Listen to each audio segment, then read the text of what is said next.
अस्पताल प्रबंधन।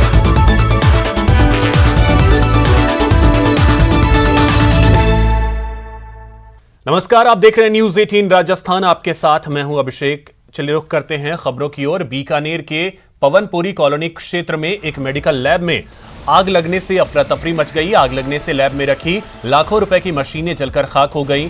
मौके पर 3 फायर ब्रिगेड की गाड़ियों ने काफी मशक्कत के बाद आग पर काबू पाया।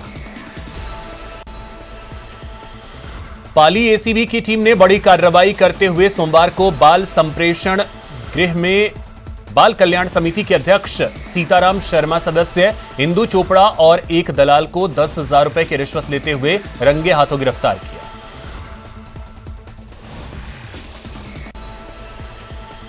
जोधपुर में करीब 17.5 घंटे तक अपनी पत्नी और 6 वर्षीय मासूम बच्ची समेत खुद को बंधक बनाकर हवाई फायर करने वाले सीआरपीएफ के जवान नरेश जाट ने गोली मारकर खुद ही की जान ले ली। जोधपुर पुलिस कमिश्नरेट के कमिश्नर रविदास गौड़ और सीआरपीएफ आईजी विक्रम सहगल ने बहुत कोशिश की, लेकिन उनके समझाने का भी कोई असर नहीं हुआ और सीआरपीएफ जवान ने खुद को गोली मार दी। झालावाड़ में एक युवती ने प्रेम विवाह करने के लिए अपनी ही अपहरण की साजिश रच डाली। यही नहीं, अपने पिता के मोबाइल पर फोन करवाकर 10 लाख रुपए की फिरौती की भी मांग की, लेकिन पुलिस ने लड़की की सारी प्लानिंग पर पानी फेर दिया और उसके प्रेमी समेत लड़की को धर दबोचा। और तफ्तीश में सामने आया कि लड़की ने टीवी सीरियल देखकर अपने ही अपहरण की साजिश रची थी। श्रीगंगानगर के घड़साना थाना क्षेत्र के चक 281 आरडी में देर रात हुई बारिश के दौरान बरसाती पानी के भराव को लेकर पड़ोसियों में झगड़ा हो गया। यह झगड़ा इतना बढ़ गया कि एक पक्ष की ओर से दूसरे पक्ष के एक व्यक्ति पर धारदार हथियार से हमला किया गया, जिससे उसकी मौत हो गई।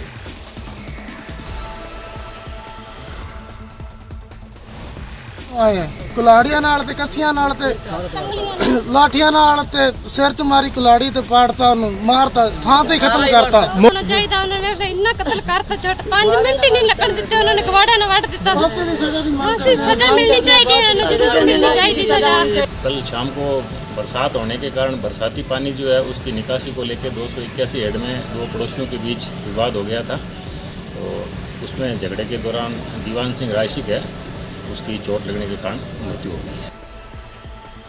श्रीगंगानगर के रायसिंह नगर उपखंड क्षेत्र में हुई मूसलाधार बारिश से ग्राम पंचायत 22 पीटीडी में करीब 2 से 3 फीट का पानी भराव हो गया और बरसाती पानी मकानों के अंदर घुस गया। पानी के भराव होने की वजह से कच्चे मकान गिर गए, लेकिन गनीमत यह रही कि हादसे में कोई जान माल का नुकसान नहीं हुआ। स्थानीय लोगों के द्वारा बरसाती पानी के भराव से गिरे कच्चे मकानों से घरेलू सामान बाहर निकाला गया ताकि नुकसान को कम से कम किया जा सके। ये इस गांव में एक गरीब ब्राह्मण अक्खी देवी के नाम से ये कच्चे मकान थे जो गिर गए और पूरा का पूरा मकान धराशायी हो गए। तो मैं प्रशासन से कहना चाहता हूँ कि इस गांव के पूरी ग्राम पंचायत का इस क्षेत्र में जिस गांव में मकान गिरे हैं या अन्य किसी ग्रामवासी का नुकसान हुआ है तो उसका सर्वे करवाकर ग्रामवासियों को उचित मुआवजा दिया जाए। गांव 22 पीटीडी में लगभग 7:30 बजे इतनी तेज़ बारिश हुई कि घरों के अंदर पानी घुस गया और ये सामने मकान ये मकान ध्वस्त हो गए और इतनी बारिश थी कि लोगों के मकान और दीवारें 4 दीवारी ढह गई। जैसलमेर के पारेवर फाटा पर रेलवे के अंडर ब्रिज में पानी भर जाने से उसमें एक निजी ट्रेवल्स की बस फंस गई, जिससे उसमें बैठे यात्रियों को भारी परेशानी का सामना करना पड़ रहा है। जैसलमेर से पारेवर ग्राम को जाने वाली सड़क रेलवे के एक अंडर ब्रिज से होकर गुजरती है। यह अंडर ब्रिज बरसात के मौसम में पानी से भर जाता है और अक्सर ग्रामीणों के लिए परेशानी का सबब बन जाता है। तस्वीरों में साफ तौर पर नजर आ रहा है कि एक यात्री बस इस रेलवे पुलिया के नीचे गड्ढे में भरे पानी में फंस गई, जिससे यात्रियों को भारी परेशानी का सामना करना पड़ा। ये बरसात के मौसम में ये पूरा पानी से ओवरलोड हो जाता है, यहाँ पे गाड़ियाँ निकलने में दिक्कत होती है।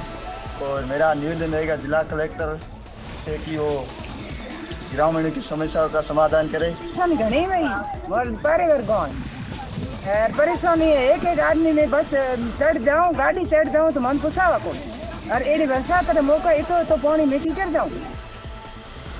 जल भराव की समस्या से परेशान हो चुके सीकर की नवलगढ़ रोड के व्यापारियों ने विरोध प्रदर्शन का अनोखा तरीका अपनाया।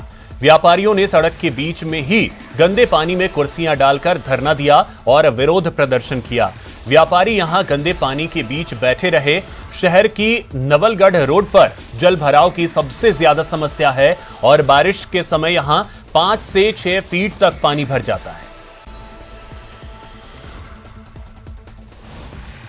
पानी देख रहे हो, आज 3 दिन से बारिश के कारण व्यापार बंद है, क्योंकि 4-4 फुट 5-5 फुट पानी भर जाता है।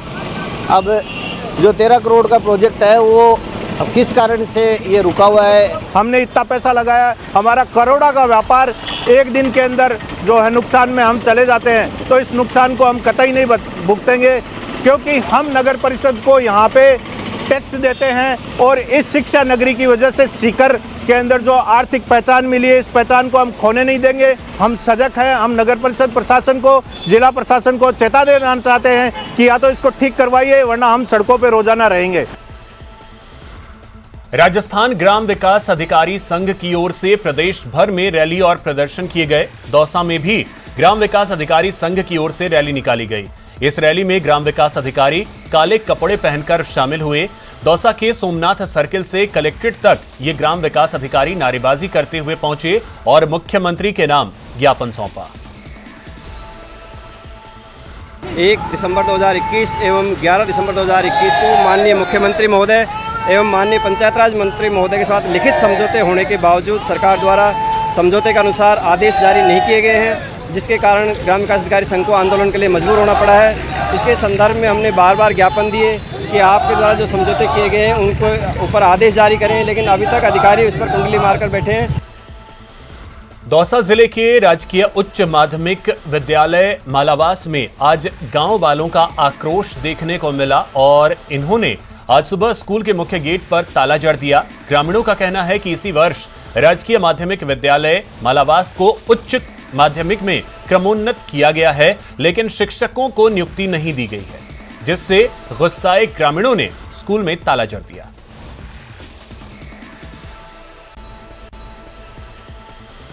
बांसवाड़ा में 5 सूत्री मांगों को लेकर ग्राम विकास अधिकारी संघ ने प्रदेश की सरकार के खिलाफ मोर्चा खोल दिया है। सरकार पर वादा खिलाफी का आरोप जड़ते हुए संगठन ने कलेक्ट्रेट परिसर में सरकार के खिलाफ जमकर नारेबाजी की। प्रदर्शनकारियों ने सीएम गहलोत को तानाशाह बताने का मौका भी नहीं खोया। संगठन ने चेतावनी दी कि उनकी मांगे पूरी नहीं होने तक आंदोलन जारी रहेगा। 5 मांगों को लेकर के सरकार के साथ में आंदोलन के ऊपर है। सरकार ने हमारे साथ 2 अक्टूबर के पहले समझौता किया और 11-12 के समझौते के अनुसार हमारी पहली मांग है अंतर जिला स्थानांतरण, नए कैडर के जो बच्चे थे उनके लिए। द्वितीय मांग है हमारी 5 वर्ष से जो हमारी पदोन्नति रुकी हुई है उसको तत्काल प्रभाव से पदोन्नति करके सृजन करें पदों का। झुंझुनू में ग्राम विकास अधिकारी संघ ने कलेक्ट्रेट तक आक्रोश रैली निकालकर कलेक्ट्रेट पर प्रदर्शन किया और अपनी 8 सूत्री मांगों को लेकर कलेक्टर को मुख्यमंत्री के नाम ज्ञापन दिया। ज्ञापन में वेतन विसंगति दूर करने, ग्राम विकास अधिकारी का चार्ज एलडीसी को देने के आदेश वापस लेने और स्वैच्छिक अंतर जिला स्थानांतरण पॉलिसी लागू करने की मांग रखी गई। बता दें, ग्राम विकास अधिकारी संघ ने मांगे नहीं मानी जाने पर प्रदेश में बड़े स्तर पर आंदोलन की चेतावनी दी है। हम यहाँ पे आज प्रदेश स्तर के आह्वान पर सांकेतिक धरना और कलेक्टर साहब और सीओ साहब को ज्ञापन देंगे। उसके बाद में 17 जुलाई को संबंधित ब्लॉक में सम्मानित जो विधायकगण हैं, मंत्रीगण हैं, उनको ज्ञापन दिया जाएगा। उसके बाद में 21 जुलाई 2022 को प्रदेश स्तर पर इकट्ठे हो गए, वहाँ पे श्रीमान मुख्यमंत्री महोदय को, पंचायत राज मंत्री को ज्ञापन दिया जाएगा। राजसमंद के आमेठ थाना क्षेत्र में इन दिनों बदमाशों के हौसले बुलंद हैं। अब बदमाश भगवान को भी निशाना बनाने से नहीं चूक रहे। बीती रात अज्ञात चोरों ने उल्ला खेड़ा पंचायत के डूंगा खेड़ा गांव में 4 भुजा मंदिर को निशाना बनाया और मंदिर से लाखों रुपए के सोने चांदी के आभूषण चुरा लिए। रात को मुझे गए तो गेट और लोग सब टूटे हुए हैं। यहाँ से सोना घर सब तोड़ लगे। कोटा में स्कूल के सामने शराब ठेका खुलने से बच्चों और स्कूल स्टाफ में भारी आक्रोश है। दरअसल कोटा ग्रामीण के आमोरा गांव के एक स्कूल के रास्ते में शराब ठेका खुला है। लगातार शिकायतों के बाद भी ठेका नहीं हटने से अब स्कूल के बच्चों ने आंदोलन की राह पकड़ ली है। आज बच्चों ने शराब के ठेके पर ताला जड़ दिया। वहीं ग्रामीणों ने मामले में उग्र आंदोलन की चेतावनी दी है। विद्यालय से थोड़ी सी दूरी पर कुछ लोगों ने, जो समाज कंटक कहे जाते हैं, उन्होंने दारू का ठेका खोल लिया है। और इतना सा भी उन्होंने विचार नहीं किया कि बिल्कुल स्कूल से आने और जाने के रास्ते पर इस तरह से दारू का ठेका खोलना उचित होगा कि नहीं। उनके दारू के ठेके की वजह से हम सभी टीचर्स को और विद्यालय के छात्र छात्राओं को समस्याओं का सामना करना पड़ता है। आने जाने में इतना डर लगता है कि कब कौन सी घटना हो जाए कुछ समझ नहीं आता। राजधानी में जेडीए ने 180 करोड़ रुपए की कीमत की जमीन को अतिक्रमण मुक्त करवाया। करीब 12 बीघा सरकारी भूमि पर जेडीए ने बुलडोजर चलाया और अतिक्रमण हटाए, जबकि 2 आवासीय कॉलोनियों की रोड सीमा को अतिक्रमण मुक्त करवाया गया। रोड सीमा के करीब 12 अतिक्रमणों को हटवाया गया। जयपुर अंतर्राष्ट्रीय हवाई अड्डे पर कस्टम विभाग ने 90 लाख रुपए की तस्करी का सोना पकड़ा है। कस्टम अधिकारियों ने बैंकॉक से आने वाली फ्लाइट से आए यात्रियों से 1.8 किलो सोना बरामद किया। ये तीनों महिलाएं विदेश की रहने वाली बताई जा रही हैं। तीनों महिलाओं को गिरफ्तार कर लिया गया है। पिछले 2 सप्ताह से पेयजल संकट का सामना कर रहे शहर के वार्ड 14 के महिला पुरुषों ने जलदाय विभाग कार्यालय पहुंचकर प्रदर्शन किया और शिकायत सौंपी। वार्ड वासियों ने शिकायत सौंपकर पाइपलाइन की सफाई कराने, पेयजल सप्लाई समय पर सुनिश्चित कराने की मांग की। इस दौरान वार्ड वासियों ने जमकर नारेबाजी की। भरतपुर की नदबई पंचायत समिति में विकास कार्यों की स्वीकृति नहीं होने पर सरपंच संघ का अनिश्चितकालीन धरना आज 5वें दिन कैबिनेट मंत्री विश्वेंद्र सिंह के आश्वासन पर समाप्त हुआ। कैबिनेट मंत्री विश्वेंद्र सिंह आज नदबई पहुंचे। मंत्री विश्वेंद्र सिंह ने धरने में मौजूद सरपंच संघ से वार्ता की और मौके पर उपस्थित अधिकारियों को 10 दिन के अंदर विकास कार्यों की स्वीकृति निकालने को कहा।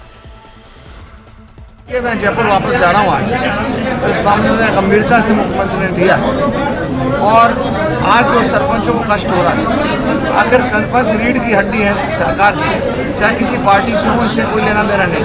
ये प्रधान हो, ये पंचायत राज है, ये स्वर्गीय राजीव गांधी जी ने क्रिएट किया था और जनता के प्रतिनिधियों को भी जनता को अधिकार दिया था कि चुन के पंचायत में ऐसे लोगों को पहुँचाएं जो वे कार्य कर सकें और कार्य होने चाहिए। आज मैं सबका आभार व्यक्त करता हूं कि आपने मेरी बात मानी। टोंक की दूनी तहसील के देवड़ावास में पीएचसी की बिल्डिंग भ्रष्टाचार की कहानी बयां कर रही है। अस्पताल की बिल्डिंग का अभी उद्घाटन ही नहीं हुआ है, उससे पहले आई बारिश ने 1 करोड़ 87 लाख की लागत से बनी पीएचसी के घटिया निर्माण की पोल खोलकर रख दी। देवड़ावास अस्पताल की बिल्डिंग में पड़ी दरारें घटिया निर्माण की सबूत हैं।